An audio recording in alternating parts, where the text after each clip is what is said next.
Today topic is fertilisation. देखिए fertilisation में क्या होता है, कुछ प्रोसेस होते हैं। सबसे पहले क्या होता है, सिनगैमी। सिनगैमी का मतलब क्या होता है, जाइगोट फॉर्मेशन। प्लाज्मोगैमी का मीन्स क्या होता है, प्लाज्मोगैमी मीन्स क्या होता है, fusion of the protoblast, fusion of protoplast, protoplast of two parent cells, of two parent cell।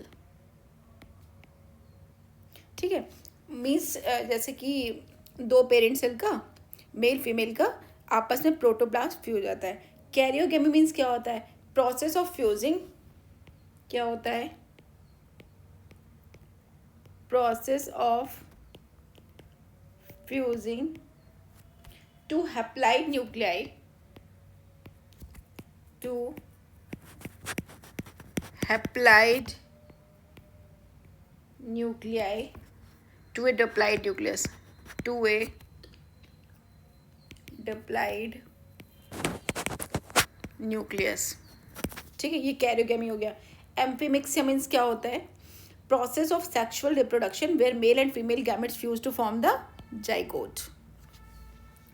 इसके देखो इसमें डायग्राम बहुत सारे हैं, इसलिए मैं आपको पीडीएफ फॉर्म में पढ़ा रही हूँ।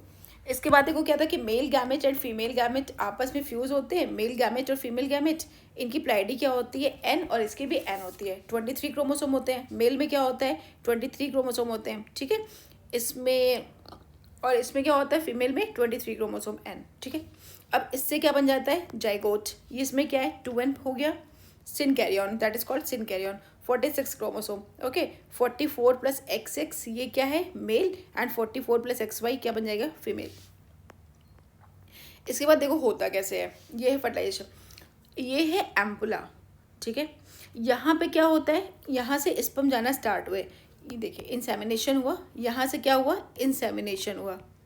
ठीक है, यहाँ पे क्या होता है, एसिडिक पीएच होता है, और क्या होता है, मैक्रोफेजेस होते हैं। ये है आपकी वेजाइना, इसमें क्या है, 200 से 300 मिलियन स्पर्म्स एंटर करते हैं। इसके बाद यहाँ तक कितने पहुँच पाते हैं, यूट्रस तक 10,000 स्पर्म्स। इसके बाद यहाँ पे कितने पहुँच पाते हैं, 200 to 300 स्पर्म। और केवल एक स्पर्म जो होता है वो सिर्फ एम्पुला में जाता है, जहाँ पे फर्टिलाइजेशन होता है।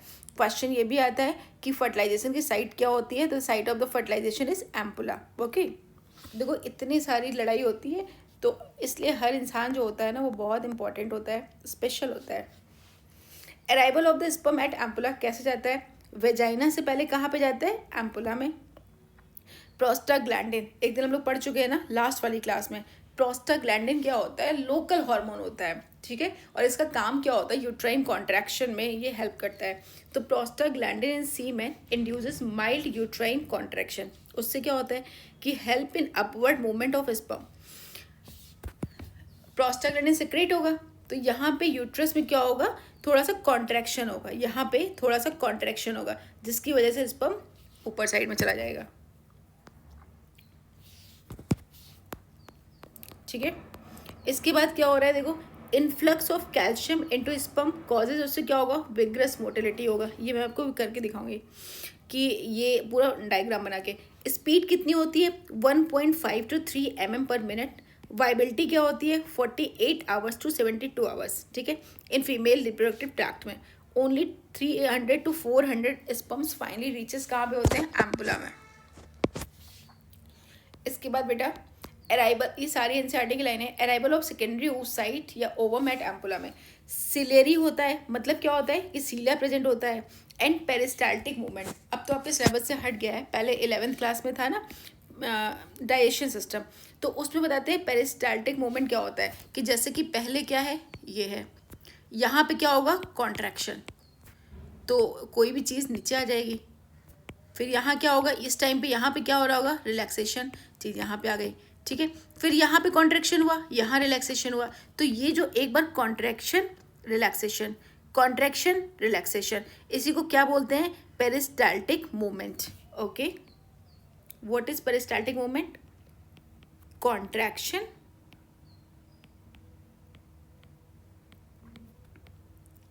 फिर रिलैक्सेशन।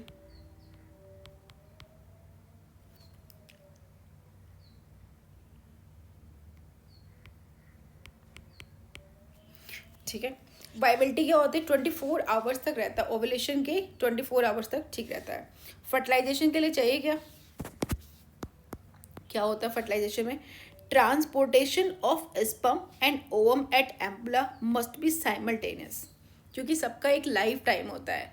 ऐसा थोड़ी ना कि 15 दिन पहले वहाँ पे एग ओवरी से ओवा रिलीज हो गया है और स्पर्म पहुँच रहा है 15 दिन बाद, तो डिस्ट्रॉय हो जाएगी तब तक ओवा एग।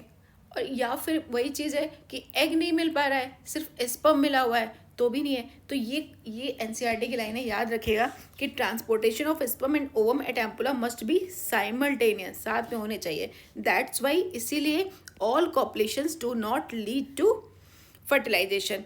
क्यों, क्योंकि साइमल्टेनियस अगर नहीं मिलेंगे ना, स्पर्म पहले आ गया, ओवा थोड़ा टाइम बाद आ रहा है, मतलब कुछ दिनों बाद, तो उसमें फिर कॉपुलेशन नहीं हो पाएगा, उसमें फर्टिलाइजेशन नहीं हो पाएगा। या फिर कभी क्या है कि एग तो है बट स्पर्म नहीं है, तो नहीं हो पाएगा। तो ये क्या है, ट्रांसपोर्टेशन साइमल्टेनियस होना चाहिए। उसके बाद देखो स्पर्म एक्टिवेशन क्या होता है, ठीक है।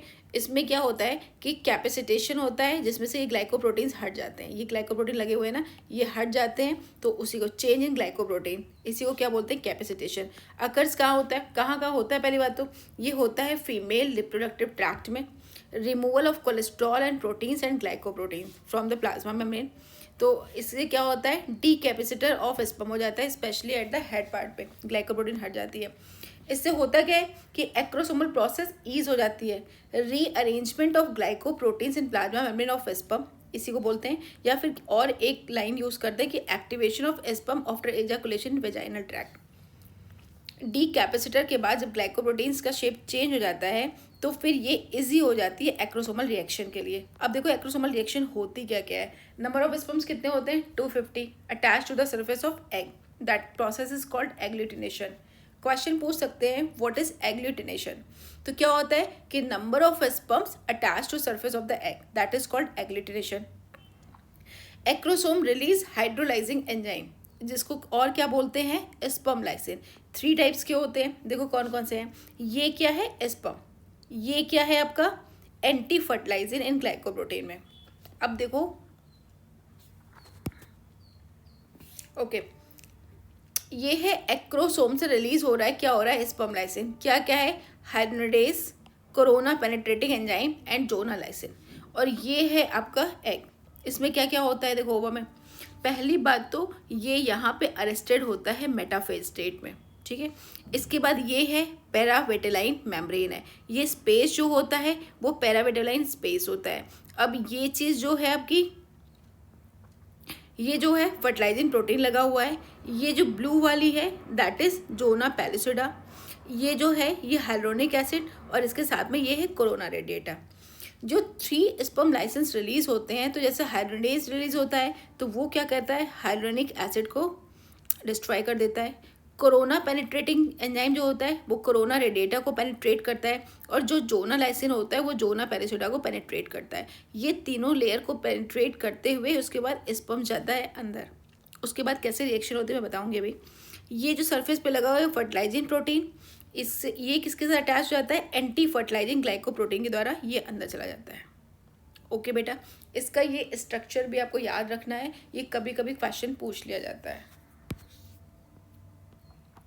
इसके binding of sperms with zona पैलिसिडा, ये देखो ये जोना पैलिसिडा है ना, पहले तो आपका ये क्या हो गया, हाइलोनिक एसिड डिस्ट्रॉय हो गया, और इसके बाद ये कोरोना रेडिएटा, इसके बाद फर्टिलाइजिन। अब इसके बाद यहाँ पे आएगा स्पर्म किसके साथ बाइंड हो जाएगा, कोरोना इसके जोना पैलिसिडा के साथ, ये जोना पैलिसिडा के साथ अटैच्ड हो गया, ठीक है। स्पर्म रिसेप्टर लगे होते हैं, एंटी फर्टिलाइजिन लगा होता है, और यहाँ पे क्या है फर्टिलाइजिन, तो एंटी फर्टिलाइजिन आ जाएगा अंदर। और ये सरफेस को क्या बोलते हैं, पेरीविटेलाइन, ये हम लोग लास्ट वाले डायग्राम में भी देख चुके हैं। Now the sperm reaches perivitelline space, binding of sperm with vitelline membrane कैसे होता है, binding of sperm with zona pellucida, ठीक है, इंड्यूसेस कर देता है certain change in membrane, positive negative, अभी मैं बता दी हूँ कैसे होता है। तो प्रिवेंट्स पॉलीस्पर्मी, जैसे कि एक स्पर्म जब अटैच हो गया मीन्स एंट्री, उसकी एंट्री हो गई, तो क्या होता है, बहुत फास्ट ब्लॉक ऑफ स्पर्मी होती है, फास्ट ब्लॉक होता है, उसके बाद स्लो ब्लॉक हो जाता है, जिसकी वजह से और बहुत सारे स्पर्म्स फर्टिलाइज ना कर पाएँ। अदरवाइज क्या हो जाता है, पॉलीस्पर्मी हो जाती है ना। प्रिवेंट्स कैसे करते हैं पॉलीस्पर्मी? सबसे पहले तो फास्ट ब्लॉक ऑफ,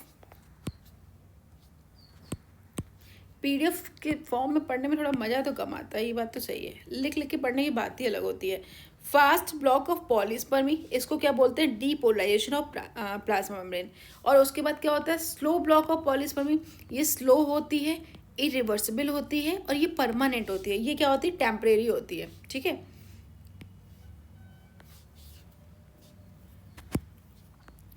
इसके बाद कॉर्टिकल रिएक्शन कैसे होती है? सुनो, release of chemicals into perivitelline space, zona pellucida becomes क्या हो जाती है? इसमें थिक एंड हार्ड हो जाती है।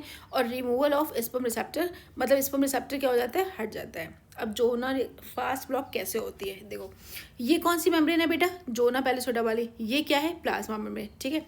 एक स्पर्म आया, स्पर्म जैसे ही अटैच्ड होता है ना, इसको पेनिट्रेट करता हुआ जोना पैलिसोइडा से, तो एक कोन लाइक स्ट्रक्चर बन जाता है, जिसमें क्या है? इधर पॉजिटिव साइन आ जाते हैं और अंदर क्या होता है? नेगेटिव, पोलैरिटी चेंज हो गई। अब इसके बाद इसलिए इतने सारे स्पर्म अटैच्ड हैं, लेकिन कोई भी और पेनिट्रेट नहीं कर पाएगा।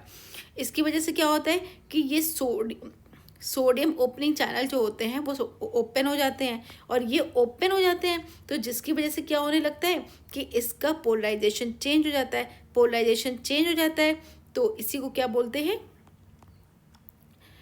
पोलराइजेशन चेंज हो जाता है, इस वजह से दूसरे जो स्पर्म्स होते हैं वो इसके साथ बाइंड नहीं हो पाते, ठीक है।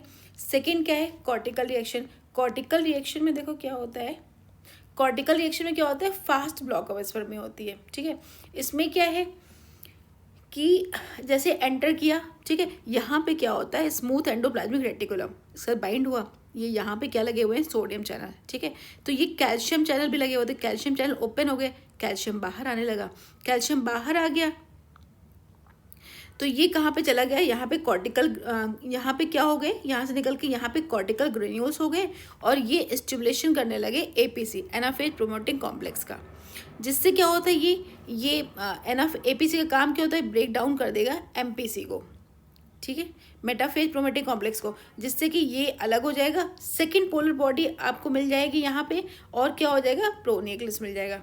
अब एक्टिवेशन कैसे होता है? एंट्री ऑफ स्पर्म इनटू कहाँ पे? सेकेंडरी ओसाइट में। ये ट्रिगर कर देगा मियोसिस सेकेंड को, जो कि आपकी अरेस्ट रहती है। तो इससे फर्स्ट पोलर बॉडी तो हमको पहले ही मिल गई थी, अगर आपने लास्ट लेक्चर पढ़ा है ना तभी आपको ये सब समझ में आएगा। फर्स्ट पोलर बॉडी मिल गई थी और यहाँ पे क्या मिल गई आपको? सेकेंड पोलर बॉडी और ओवम। अब देखो एम्फीमैक्सिस क्या है? ये क्या लगे हुए हैं? स्पर्म्स, ये एग है, ये न्यूक्लियस ऑफ स्पर्म है। और इसमें क्या हुआ कि जैसे ही स्पर्म ने एंट्री की, इसमें ये आपको ओवम मिल गया और सेकंड पोलर बॉडी, फर्स्ट तो पहले ही आ चुकी थी, कहाँ पे आ चुकी थी? पेरीविटेलाइन स्पेस में। अब सेकंड वाली भी आ गई। अब इन दोनों का होगा फर्टिलाइजेशन, ये है n नंबर में, ये भी n नंबर में, तो ये क्या हो जाएगा? 2n बन जाएगा। और जो सेकंड वाली पोलर बॉडी थी वो भी कहाँ पे आ गई? पेरीविटेलाइन स्पेस में, ठीक है। इसके बाद इनका फ्यूजन हो गया, mixing of cell nuclei and chromosomes of ovum and sperm. अब ये बन गए जाइगोट, बन गया ये 2n जाइगोट बन गया। और ये क्या है? आपकी पोलर बॉडीज है, पोलर बॉडीज, ठीक है। अब फर्टाइजेशन का सिग्निफिकेंस क्या होता है? पहली बात तो रीस्टोरेशन ऑफ डिप्लॉइड कंडीशन में। सेकंड क्या है? क्लीवेज डिवीजन को इनिशिएट करता है। अभी क्लीवेज नेक्स्ट वाली स्लाइड में आएगा, नेक्स्ट वाली मीन्स वीडियो में पढ़ाएंगे आपको। और इससे क्या होता है? सेक्स डिटर्मिनेशन हो जाता है। यहाँ पे जब जाइगोट बन जाता है फिर पता चल जाता है कि बेबी बॉय है, बेबी गर्ल है। सिर्फ एक्स आ जाएगा तो गर्ल हो जाएगी, XY वाला करेगा। देखो सेक्स डिटर्मिनेशन किसकी वजह से होता है? ऐसे आप जनरल अपनी सोसाइटी में देखो तो हमेशा लोग फीमेल्स को ऐसे बोलते हैं ना कि लड़की पैदा की है, लड़का पैदा किया है, लड़का पैदा किया है फिर तो आपको बहुत सम्मान हो जाएगा, और लड़की पैदा की है तो फिर अब लड़की पैदा हो गई। अभी भी है सोसाइटी में, ऐसा नहीं है। तो अब देखो कौन करता है? मेल में क्या होता है? XY, है ना, और फीमेल में क्या होता है? XX। अगर ये इस X के साथ आ गया तो क्या बन जाएगा? Girl child. और अगर ये Y इस X के साथ आ गया तो क्या बन जाएगा? XY। तो क्या हो जाएगा फिर? बॉय हो जाएगा। और इसकी वजह से क्या हो जाएगा? गर्ल। तो ये जो फीमेल थी मीन्स मदर थी, ये तो कहीं रिस्पॉन्सिबल ही नहीं है, ये तो कोई पार्शलिटी कर ही नहीं रही है, ये तो सेम कर रही है। इनकी वजह से जो फादर जी हैं, इनकी वजह से बेबी बॉय या गर्ल आ रही है, बट इनको तो कोई बोलता नहीं है, इनको बोलने लगते हैं सब लोग, है ना। तो चलिए नेक्स्ट क्लास में हम लोग पढ़ेंगे क्लीवेज क्या होता है, क्लीवेज क्या होता है, ठीक है। गैस्ट्रुलेशन पढ़ना है अभी।